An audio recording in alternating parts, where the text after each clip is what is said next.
if I could automate that step, make that easy, that analyst could be looking at the data instead of spending time trying to find out where it is, how to collect it, how to process it.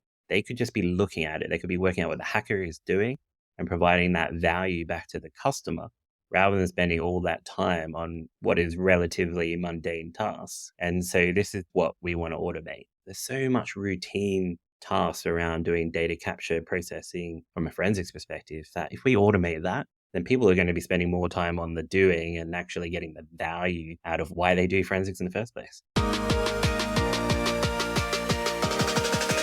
This is KBcast. Are they completely cyber As a secure? primary target for ransomware campaigns, Is it's used to security and point out testing and performance and scalability. Risk and We compliance. can actually automate that. take that data and use it.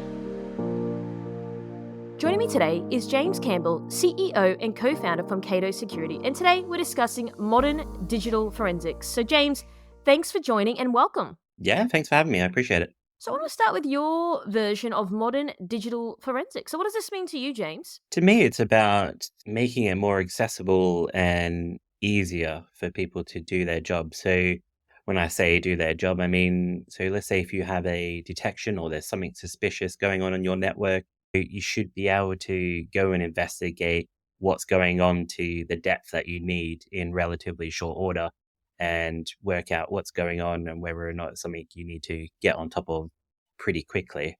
And that's what I would call modern forensics. Legacy forensics, I'd call it would take you a few days to kind of get to that answer, either through calling through some extra expertise, trying to roll out some tooling, or just trying to get the data you need. Usually takes a good couple of days when it comes to forensics. And so when I think modern forensics, it's about speeding that up and also making it more accessible to the more general security audience. So when you look at the industry generally, would you say more people more lean toward modern forensics or more legacy forensics? I'd say a good portion is actually thinking about the legacy side of things. And although that's shifting, and what do I mean by that? So, the reason why it's more on that legacy end is because a lot of the training and education in the industry in that space, it's still kind of training people up in the world of forensics in the kind of the older legacy way of doing things. And in all honesty, even when I started as a grad 16, even 17 odd years ago doing forensics, some of the tooling I was using then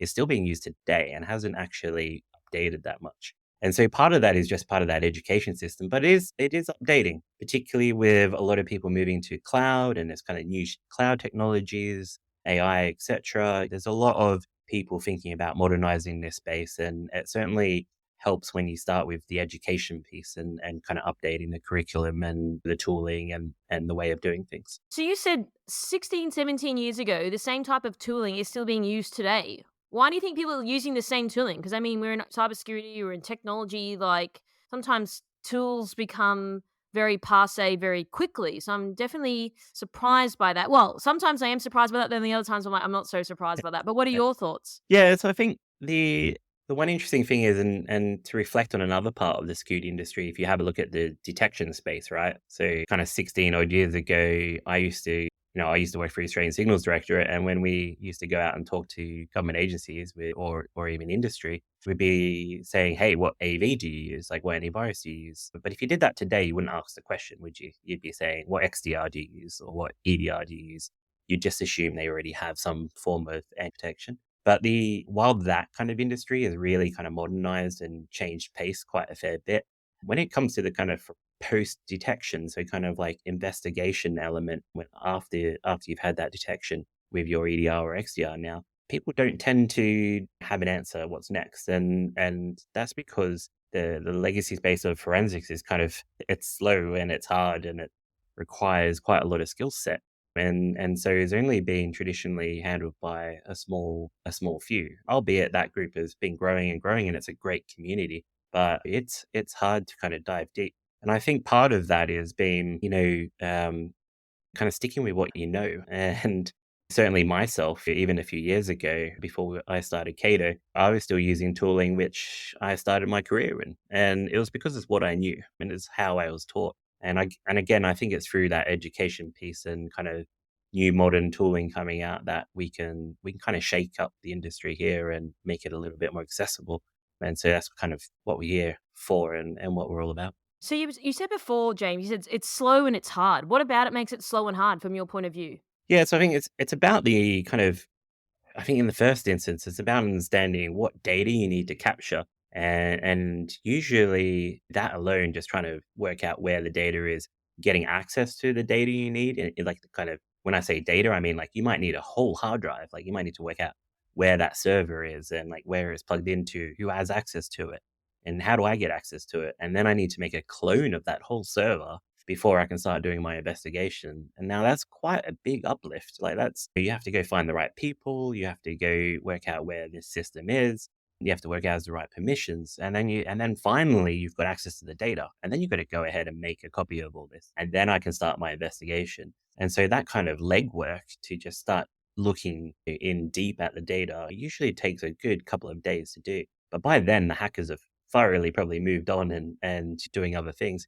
But this is kind of why a lot of people have kind of just kind of swayed to the detection space, so kind of EDR and the XDR space, and just kind of relying on that for investigations because it is faster. It's and that although the in-depth forensic view of the world makes you kind of it helps you respond in a much better position because you're much better educated about what's going on, what the hacker is taking, what the risks are to your organization, and how do I solve that. The effort to get there is quite high, and so usually it's out of reach for many, and people want to move quickly. And so so it's kind of what's sad is that I see a lot of organizations out there who are compromised. They just don't dig deep enough, and they'll just go and wipe the machine. They won't investigate because forensics is hard and it takes days, and they just want to go and wipe the box and move on to the next day. And so there's been a real kind of battle in the industry, so to say, and where a lot of kind of incident responders and forensics people need to kind of try and convince people that actually,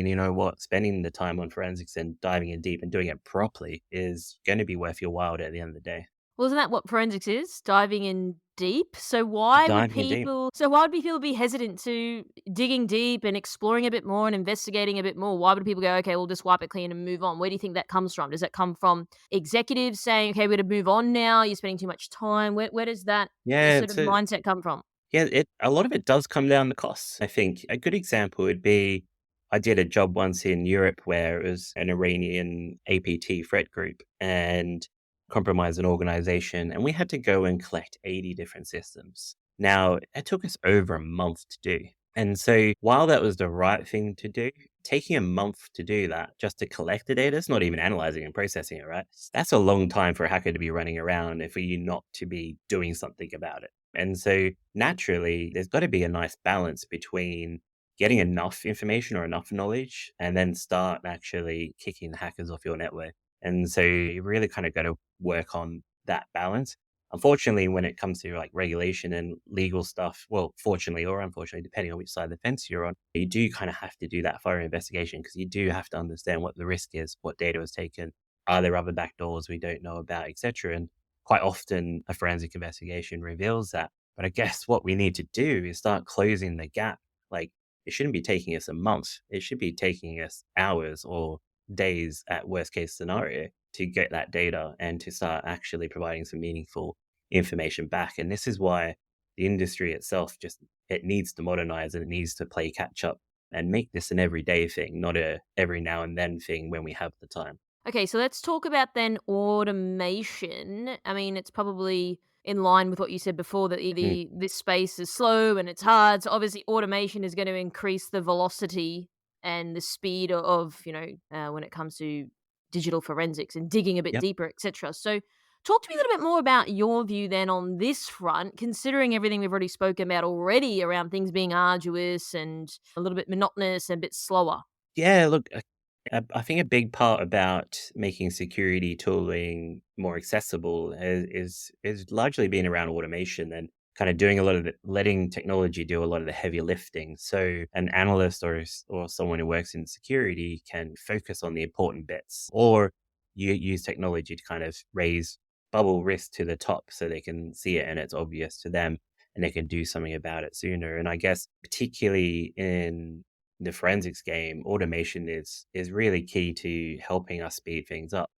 going back to that AED system example, in the way that we automate it now and the way we're trying to modernize it, that 1 month example of just that data collection process, we can do it within an hour now. That is a significant difference when you are responding to an incident. And so really that's going to be game changing for us. And that automation is going to kind of, from a data capture, processing that data, kind of doing all the kind of fun things you need to do with that data, that's all going to happen within moments compared to, having to manually do things in a very hodgepodge kind of way. And that's going to enable an analyst or a forensics expert to actually go and focus on what really matters. Like, what is that hacker doing? Or, focusing on more advanced forensic or deep diving kind of techniques. Because I tell you what, if you've got someone who says, hey, it's been a month, what have you got? And you don't have a lot, it's going to be really hard to convince them to spend another month doing some form of investigation. So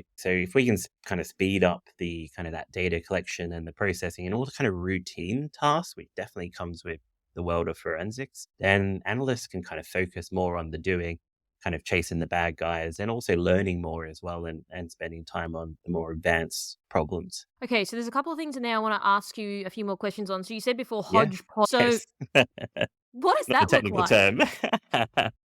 Whenever someone does a forensic investigation out in the kind of incident response world, usually involves one or two different types of tools to collect data. It usually involves 3 or 4 different types of tools to process the data. Half the time, the tools you use to process that data will fail, as in like they're either kind of open source solutions, which just are a bit flaky, or just not very well supported commercial solutions even. And then by the time that's all done, what tends to happen is they end up putting like what we call a master timeline or a super timeline of all the key events or things that happened on a system or systems in a spreadsheet. And that's, believe it or not, that's what it ends up in. Normally it ends up in a spreadsheet as a timeline of events that have happened. And then someone turns that into a sexy report for a customer. And so that's not ideal. Like, and that's a very kind of using 5, 6, 7 different tools to kind of get the job done. And then at the end of the day, you're creating a timeline in a spreadsheet. And that just doesn't feel right to me. Again, which is why we kind of got to modernize this space. But also, if from a skills perspective, if you've got someone who is just starting out in this space, for them to have to deal with 5 or 6 different tool sets and 5 or 6 different tool sets which aren't documented very well or are very flaky, especially flaky tools during a crisis situation, it's a very high bar to expect someone with just starting out in industry to be able to get full use out of an investigation. And this is why you need normally kind of someone senior to tag along every time. Okay, so let's go back just a step for a moment. When you said before automating routine tasks. Now, when AI came, well, AI was already out, but let's say it became more ubiquitous in the last 12 months or so, people seem to get afraid and were felt scared around routine tasks being automated. What's then your view when you apply an automation lens to routine tasks within digital forensics? Are you still seeing the same pushback and people don't like change and all of that? I've been doing this for 40 years and I like the way I do my job. Are people a little bit more receptive to that, or are you still finding that people are apprehensive when it comes to the automation side of things, given everything that's been going on? I'll answer that with an actual example. So one time we were helping a customer with a forensic investigation. I had this photo of an analyst sleeping on the floor next to a server in the server room, waiting for the data capture to be complete onto another hard drive.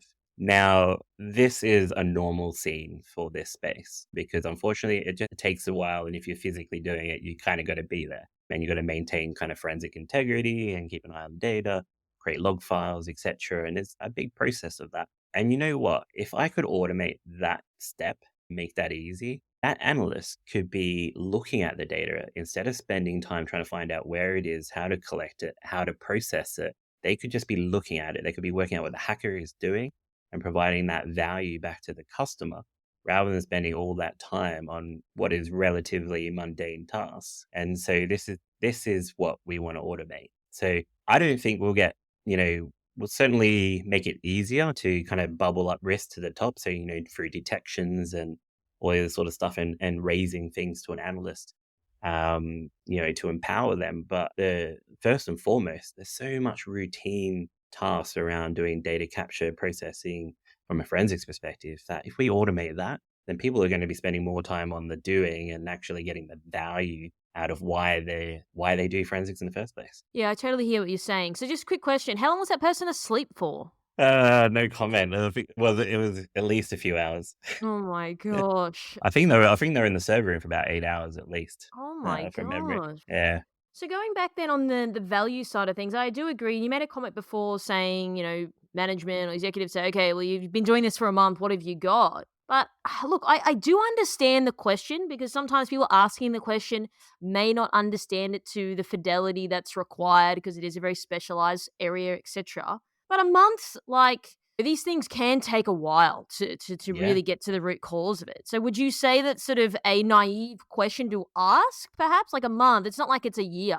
Yeah, I think, look, I think like for someone like me, I get why I need to do it for a month, but it's really important that you kind of find a way which helps the customer understand why it takes that long and what's the value they're going to get from that. Because you're talking about people who are in a crisis situation that they have never faced before, right? There's them being hacked. They wouldn't most of the customers don't know about hackers and how they work and what the deal is in the first place. And so they're in this situation where they feel like months pass, but nothing is happening. Whereas obviously a lot is happening, right? We're out collecting data, we're processing it, we're doing all the bits and pieces we can do. But to them, it feels like not a lot's happening. And so it is about a bit of communication, a bit of education to the customer, make them understand why. And you know what? Sometimes you do need to spend a little bit of time and do it properly. It certainly makes a big difference. A good example just recently, actually, not too long ago, was there was a customer with a ransomware situation, and basically they had an EDR in place, but they only had like a EDR tends to only be great for detection, not necessarily a deep dive investigation. And the consulting firm used EDR and said, hey, you've been compromised for 2 weeks. And they're like, cool, let's roll back 2 weeks. Then we did a forensic investigation off the back of that and say, hey, can you just kick the tires, do some quick forensics? And we did the forensic investigation there. And it's like, hey, actually, you know what? You've been compromised for 9 months, not 2 weeks. And in fact, you got ransomware through the first vector in the first place. And it was because you didn't clean up the first compromise good enough, and they just resold the access to someone else and they got ransomware. And so if it wasn't for that kind of deep dive, right, as you say, they wouldn't have noticed that actually the back door still would have remained even if they cleaned up from the 2 weeks ago. And then they would have probably got ransomware. And I don't think there's too many organizations that would last 3 ransomware events in a row. That's for sure. But it does provide the value, and there's definitely a lot of education out there. And I think but what we need to do is try to provide that value sooner and quicker and start getting some of those answers immediately, not within hours, not necessarily days, weeks, or months. You say, and I'll read it out, automation is essential for incident response in a topic around ephemeral infrastructure's transient nature, which may be afforded it a free pass on forensic examination in the past, but that window is closing rapidly. So what do you mean by this statement, James? Yeah, so this one particularly resonates with the adoption of cloud. So one of the reasons why we created Cado in the first place is because we had a lot of customers moving to cloud, and whenever it came to doing a forensic investigation in cloud, it was hard. It was actually a bit of a grind, particularly trying to use legacy tools in quite a modern environment. It just doesn't work. It's a round hole with a square peg. And so this is why we kind of created Cado. But one of the even more interesting things, which is definitely happening today, is that a lot of people are embracing cloud in the way it should be used. And that's using ephemeral infrastructure. So that's like kind of container technology. So like microservices, it's like Lambda functions, or they're using auto scaling groups. So they're kind of growing and shrinking their computing resources, right? Which is absolutely sensible to do. Like that's how you should be using cloud. That's also how you save money as well, is you only use the resources that you need. But what happens if you have a detection on a container that only lasts 15 minutes? What do you do then? Like, how do you investigate that?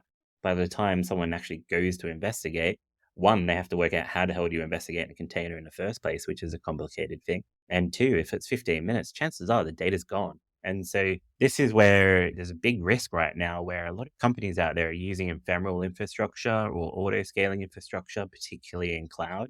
And they're having loads of detections, but no way to investigate what's actually happened or even to validate if it was an FP.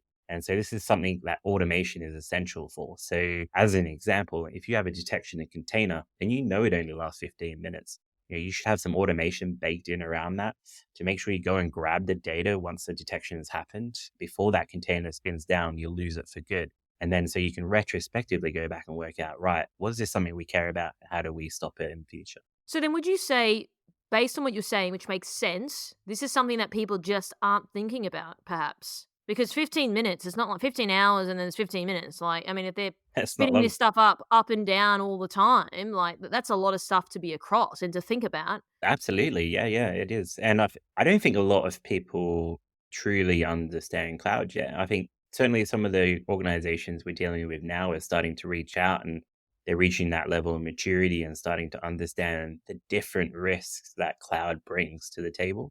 I think a lot of people have lifted and shifted from on-premise to cloud, but without realizing that cloud operates differently. It doesn't operate at the same level that on-premise does. And so, but the market is slowly maturing, but it is happening in the kind of more highly regulated kind of industries first. So like your financial sector kind of industries, they're starting to get on top of it, which is great to see.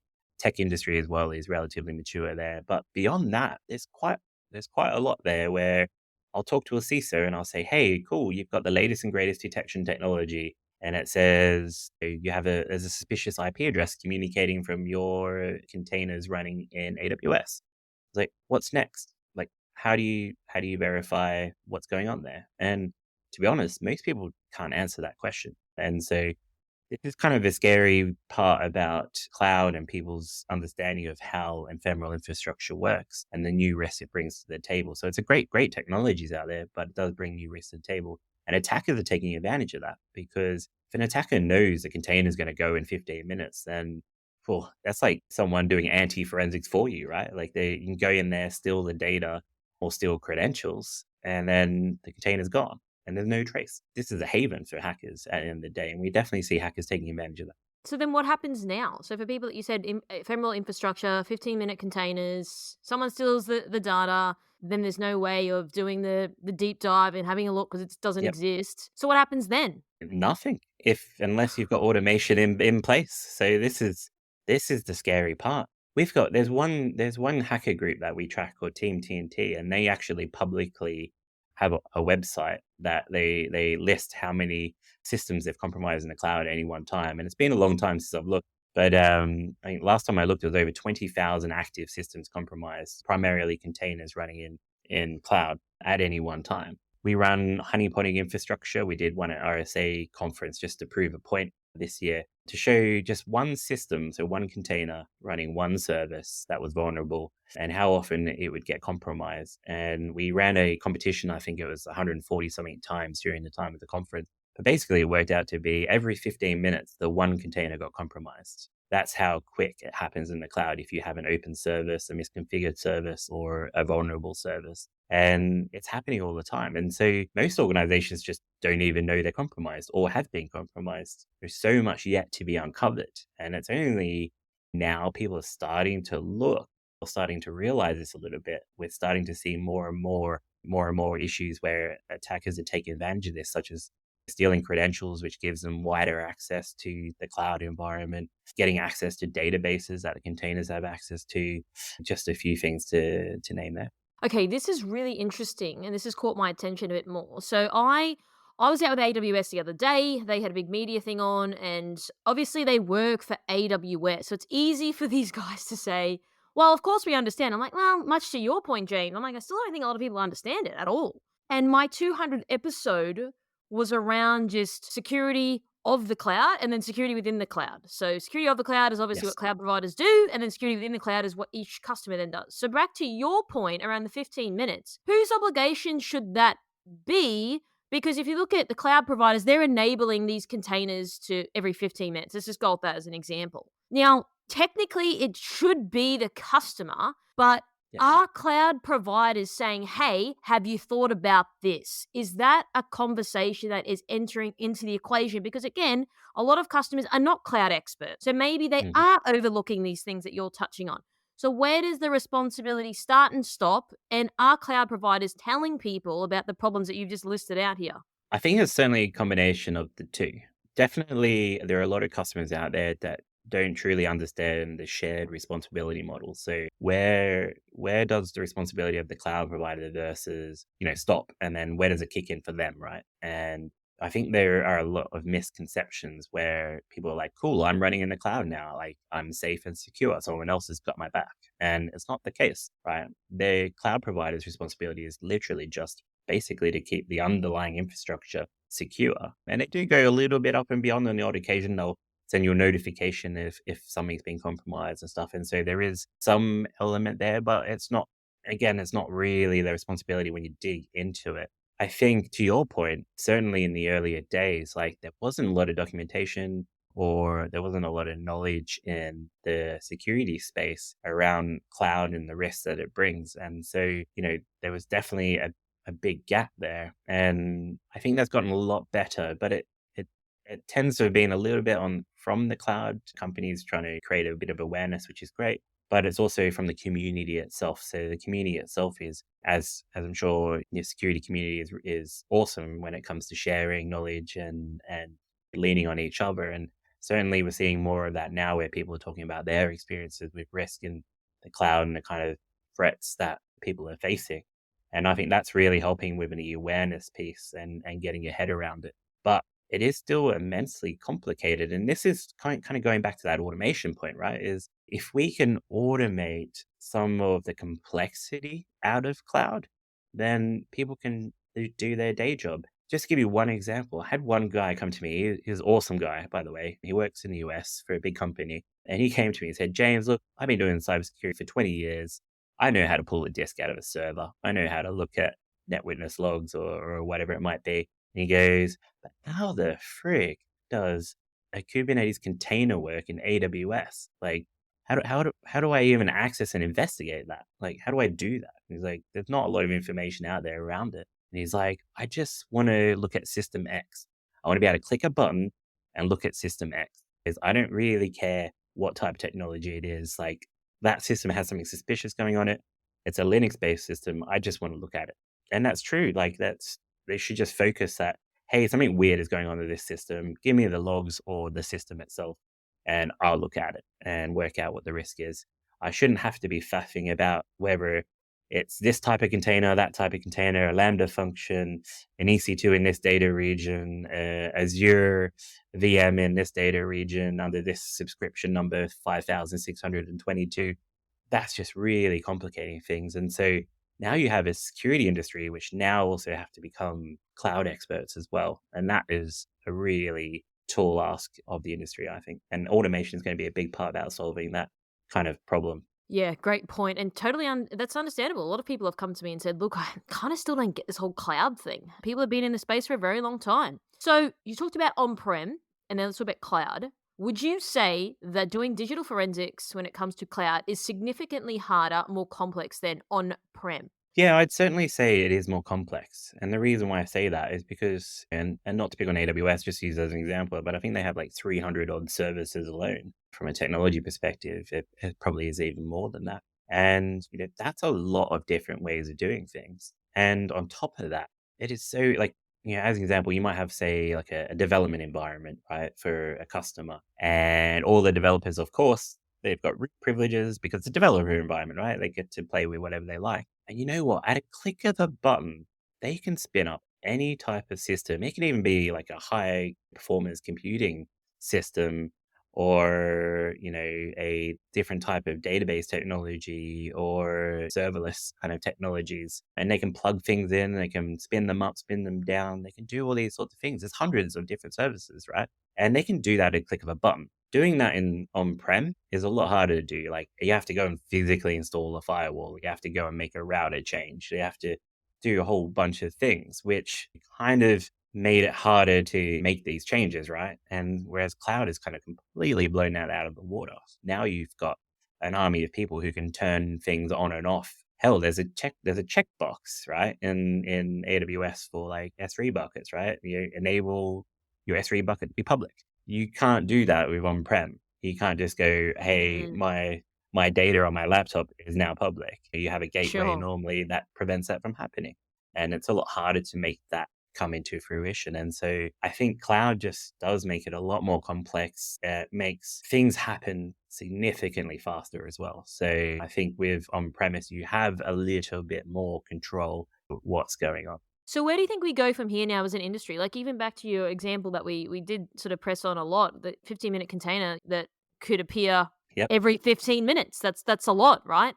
It's a lot for people, and that's only one aspect of cybersecurity. And like you said Mhm. before, now people got to be cloud experts and understand more about that. So what do you sort of envision then happening as we move forward and back to that cyber criminal game that you mentioned before? Like that's a Mm. lot. That's only going to increase. Yes. So what happens now? Well, it's I don't think we're ever going to get away from being hybrid. So I think we still have our on-premise systems, and we'll definitely be embracing cloud technologies even more, and SaaS as well. It goes without saying, and that's only going to continue to grow. And I think security is always a bit of a losing battle, right? The bad guys only have to find one way in, but the security guys have to secure all the ways in, and that's a really hard task to do, and almost impossible. And the only way we're going to do more is by embracing technology itself to solve the problem. So we will always have a skills shortage. We will always have a people shortage in this space because the problem is so big that we're just never going to be able to solve it through just throwing people at it. And so we really need to embrace technology to help solve the problem. So it is a people and a technology problem. It's both of those together that will have the best chance of fighting back.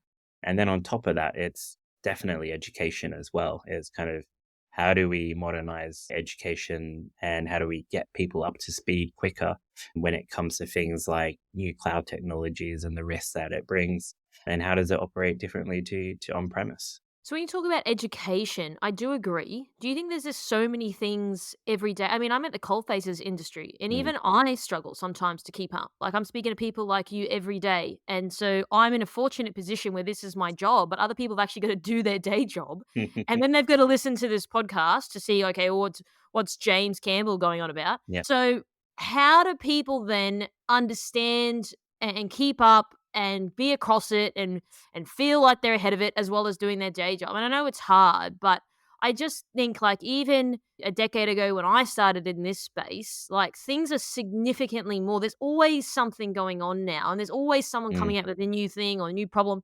It's just very hard to then keep up. So do you have any sort of practical advice on that front? Or is this something that vendors and cloud providers can do in a better way to upskill and educate people that is palatable and digestible? Yeah, well, I think so. You hit the nail on the head at the end there. It's kind of a bit of both, really. It's the community helping itself, and the vendors helping itself as well, right? So it's a little bit of everybody in it all together to upskill the industry and bring people forward. I guess from the one fascinating things about the security industry, and you definitely would have noticed this, is you're right. It's constantly evolving. If it's not something to this today, it's something tomorrow, right? And I think that's what makes the community so interesting and what I love about it as well, actually, because everybody's always got a thirst to learn. And you're always going to have to be learning, like, what's the new thing? What's the latest thing? I guess it's trying to use technology to help us be smarter about that. So maybe like help you focus on one thing over another, I think is going to be really helpful for us. As an example, right? Like that whole point I gave before about that one person saying, hey, I just want to click a button and look at System X. And it's like, yeah, absolutely, you should be able to do that, right? Like you shouldn't need to be a container expert. You shouldn't need to know the ins and outs of Kubernetes, maybe the basic high level, right? That's what you have time to learn, like the basic high level of how that technology works. But you don't have the time to work out the ins and outs. And this is where we use technology to say, hey, here's your button. If you click it, you'll get to look at that system in a way that you already know how to do. And that's like a real enabler. So again, kind of going back to a little bit around the community, that thirst or appetite to learn is still going to have to be there. I have to say, it's always going to be evolving. And then third is kind of think about like what sort of tooling or technology, or even just writing your own scripts, right? Like what can I do to automate some of the kind of more routine stuff so I can focus on the things that I really need to focus on. So, James, is there any sort of closing comments or final thoughts you'd like to leave our audience with today? Oh, that's a good question. Oh, look, I think the main thing is just don't feel like you need to learn all the things, particularly around cloud, right? It's complicated. It's hard. You have experts for individual technologies even in cloud. So don't necessarily feel like you need to know it all. But certainly embrace it. It is really cool stuff out there. There is some really cool technologies. But certainly there needs to be a lot of education around what sort of risks those technologies bring to the table and what can you do about solving some of those challenges and that risk and making other people aware of it as well, I think would be really cool to start seeing, because certainly there's not a lot of people that know about it. And I think the more we get the word out there and the more people will look, the more we can start kind of solving this problem together, which would be really cool.